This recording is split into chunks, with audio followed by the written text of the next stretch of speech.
अब बात करेंगे वर्तमान में 13वें यथार्थ कबीर पंथ में, संत रामपाल जी के 13वें कबीर पंथ में, कि वास्तव में सार नाम या सार शब्द किसी को दिया है या नहीं दिया वर्तमान तक। क्या वो तमाम कंडीशन भगत लोग फॉलो कर रहे हैं या नहीं कर रहे हैं।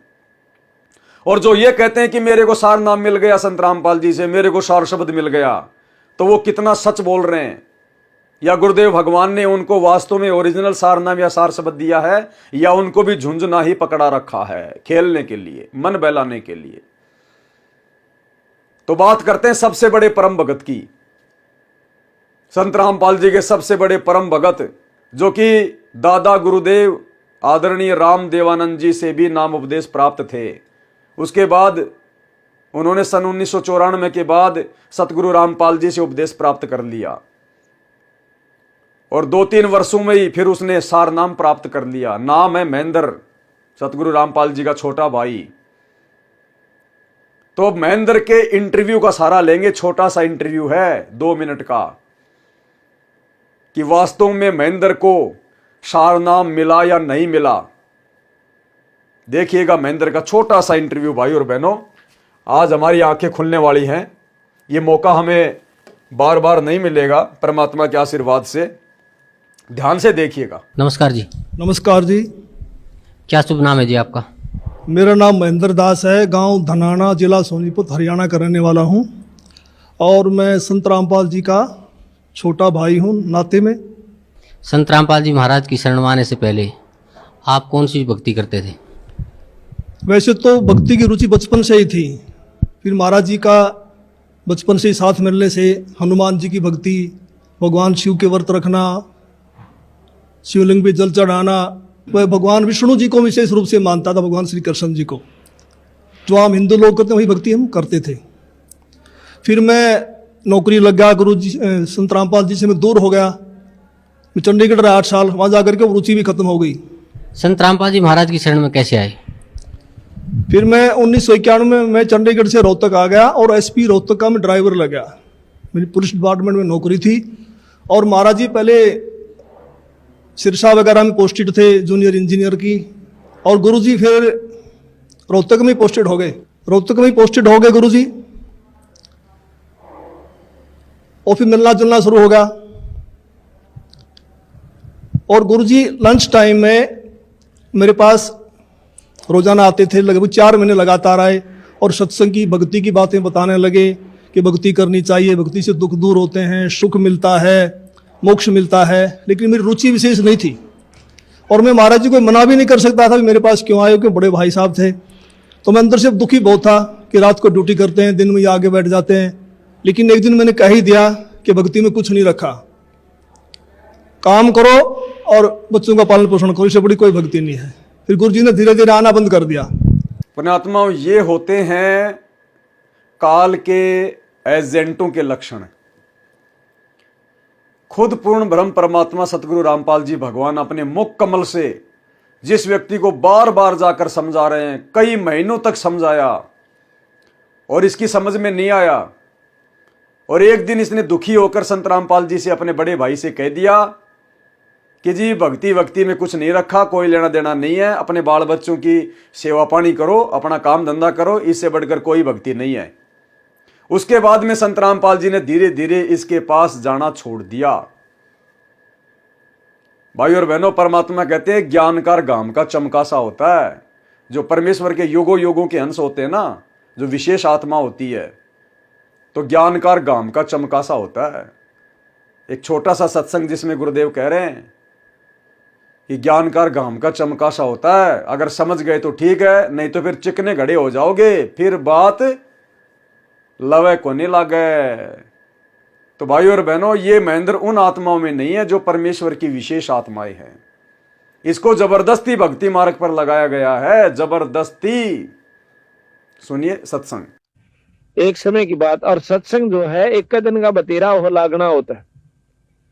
जैसे आम भाषा में कहा करो ना भाई, गामकार ज्ञान का तो चमका ऐसा हो से, थोड़े में लाग जाया करो, अल्लाह तो फिर नहीं लगता, चाहे सारी उम्र फिर तो चिकने गड़े हो जाएंगे। अब आगे सुनिए महेंद्र जी का इंटरव्यू। आगे महेंद्र जी क्या कह रहे हैं। अपने गुरुदेव को तो इन्होंने मना कर दिया, अपने भाई को तो इन्होंने मना कर दिया कि कुछ नहीं रखा भक्ति में, अपने बच्चों की सेवा पानी करो, इससे बड़ी कोई भक्ति नहीं है। उसके बाद गुरुदेव ने भी जाना छोड़ दिया। और गुरुजी लंच टाइम में मेरे पास रोजाना आते थे, लगभग 4 महीने लगातार आए और सत्संग की भक्ति की बातें बताने लगे कि भक्ति करनी चाहिए, भक्ति से दुख दूर होते हैं, सुख मिलता है, मोक्ष मिलता है। लेकिन मेरी रुचि विशेष नहीं थी और मैं महाराज जी को मना भी नहीं कर सकता था कि मेरे पास क्यों आए, क्योंकि बड़े भाई साहब थे। तो मैं अंदर से दुखी बहुत था कि रात को ड्यूटी करते हैं, दिन में ये आगे बैठ जाते हैं। लेकिन एक दिन मैंने कह ही दिया कि भक्ति में कुछ नहीं रखा, काम करो और बच्चों का पालन पोषण करो, इससे बड़ी कोई भक्ति नहीं है। फिर गुरु जी ने धीरे धीरे आना बंद कर दिया।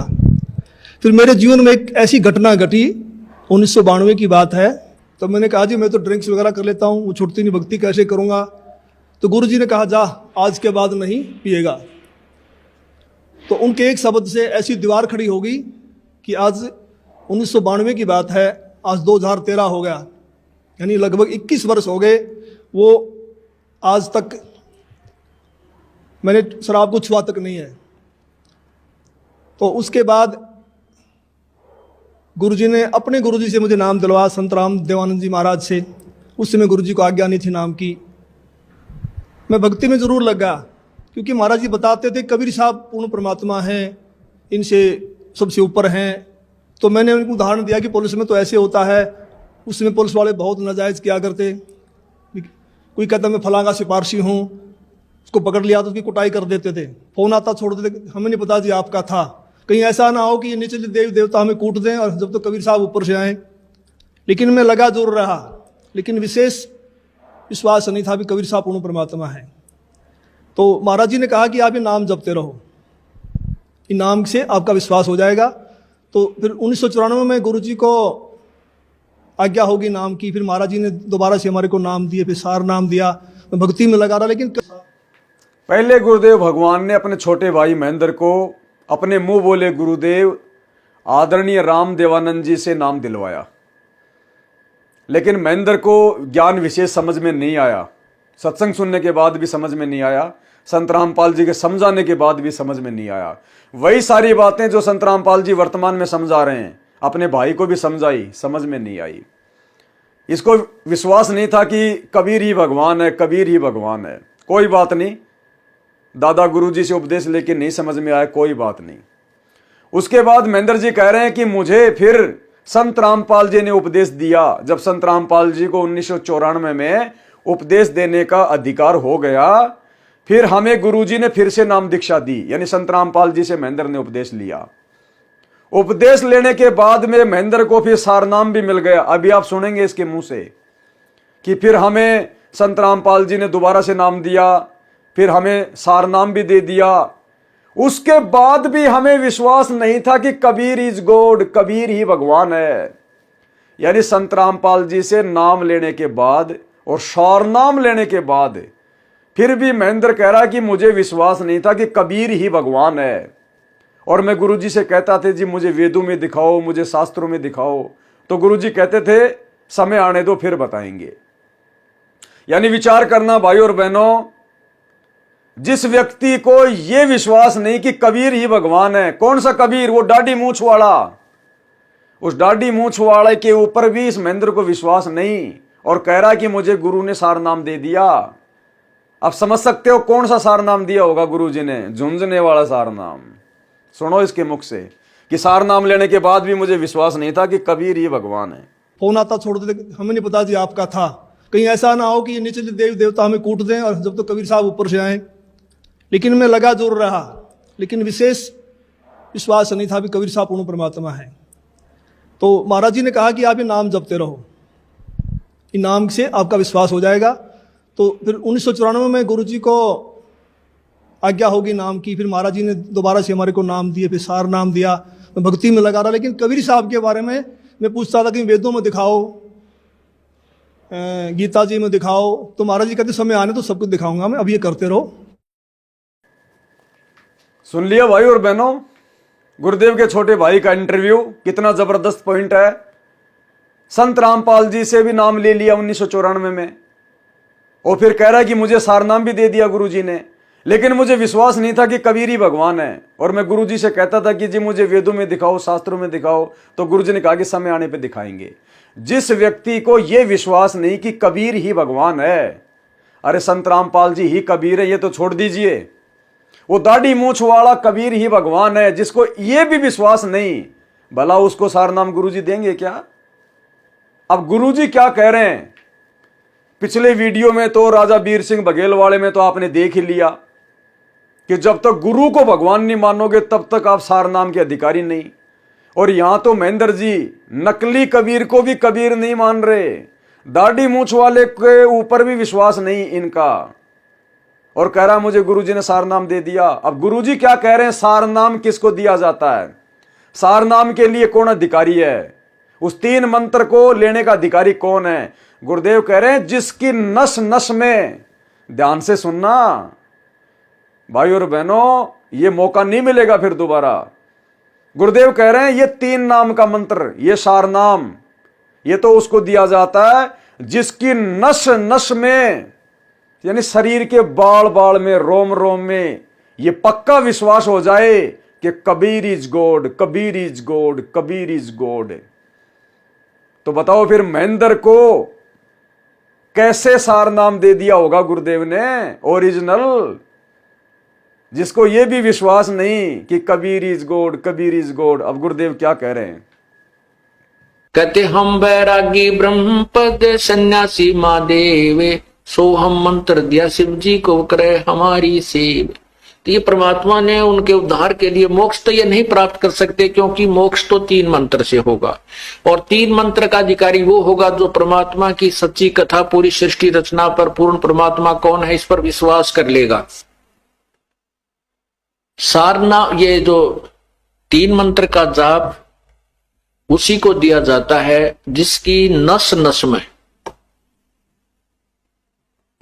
अर्थात पूर्ण रूप से जिसका विश्वास परमात्मा पूर्ण ब्रह्म कबीर भगवान में हो जाता है कि वही मोक्षदायक है, उसी की पूजा से पूर्ण मोक्ष होता है, और अन्य भगवानों की सतीथि से वो परिचित हो जाता है। ये भगवान नाशवान है, अविनाशी नहीं है, और इनकी साधना से जीव को इतना लाभ होता, स्वर्ग गया, फिर मृत्यु, फिर स्वर्ग गया, फिर नीचे आया, फिर स्वर्ग गया, फिर 84 लाख योनियों भोगी। इस तरह का ये रहट जैसा कुआ, अर्थात ये चक्र अन्य भगवानों की साधनाओं से चलता ही रहेगा।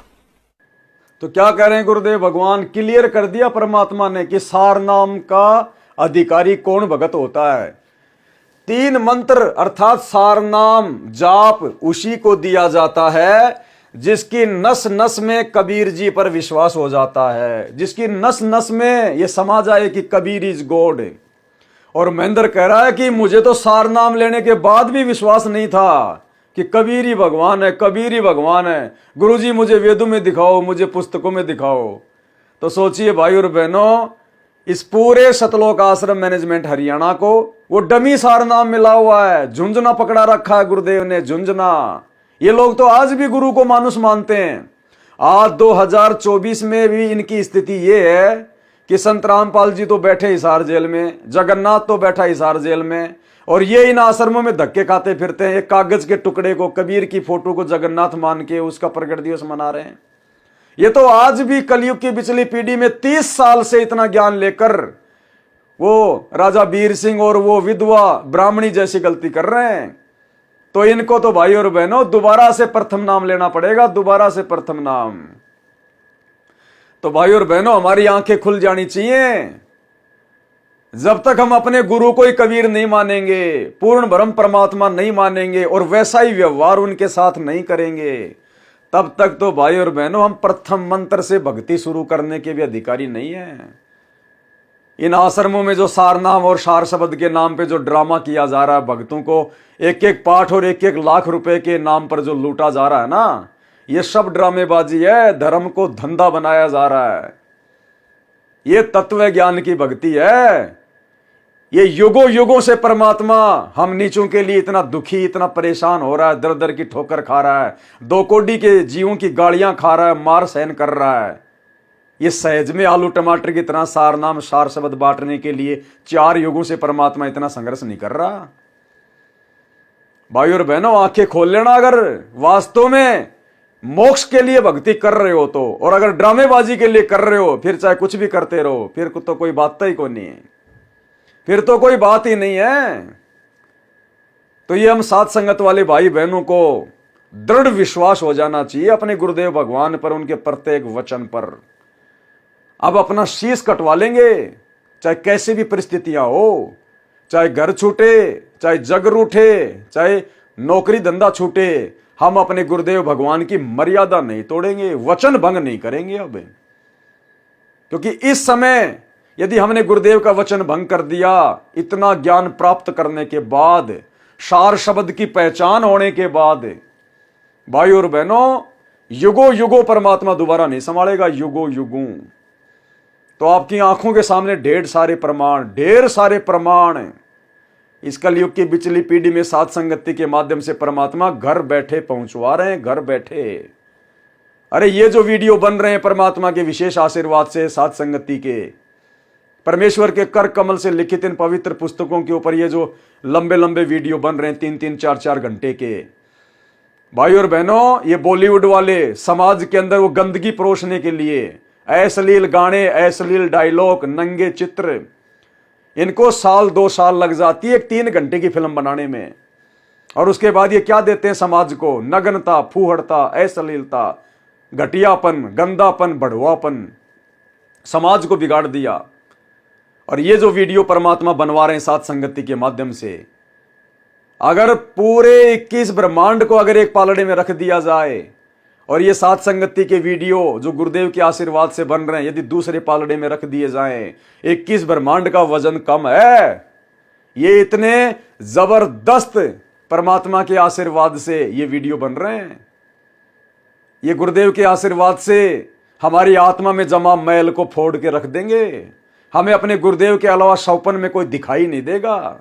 और तभी हम उस शतलोक के अधिकारी बनेंगे जब हमारी नस नस में हमारे गुरु जी समा जाएंगे।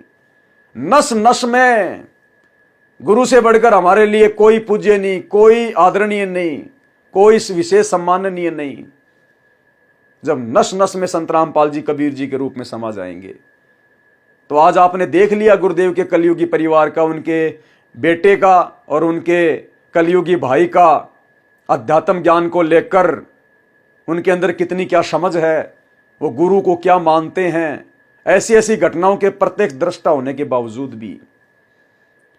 तो भाई और बहनों, ये बहुत बड़ा सौभाग्य आप और हमारा कि आप और हमें परमात्मा ने जानबूझकर अपने परिवार के सदस्य के रूप में उत्पन्न नहीं किया, हमें अपने रिश्तेदारों के रूप में पैदा नहीं किया। हमें इस ज्ञान की अच्छे से समझ होने से पहले हमें परमात्मा ने अपने आसपास कोई विशेष सेवा नहीं दी, अन्यथा आज आप और हमारी स्थिति भी धोबी के कुत्ते वाली हो जाती, जो गुरुदेव के कलयुगी परिवार की और आश्रम में रहकर सेवा करने वाले लोगों की है। ना घर के, ना घाट के, ना गुरु को ढंग से पूज रहे और ना नकली कबीर को ढंग से पूज रहे। बहुत बड़ा सौभाग्य आप और हमारा। अन्यथा गुरुदेव भगवान के बेटा बेटी के रूप में पैदा होना, उनके रिश्तेदारों के रूप में पैदा होना, उनके सगे संबंधियों के रूप में पैदा होना, यह जीव का सबसे बड़ा दुर्भाग्य है, सबसे बड़ा दुर्भाग्य। आगे बढ़ते हैं कबीर सागर के सरलार्थ में।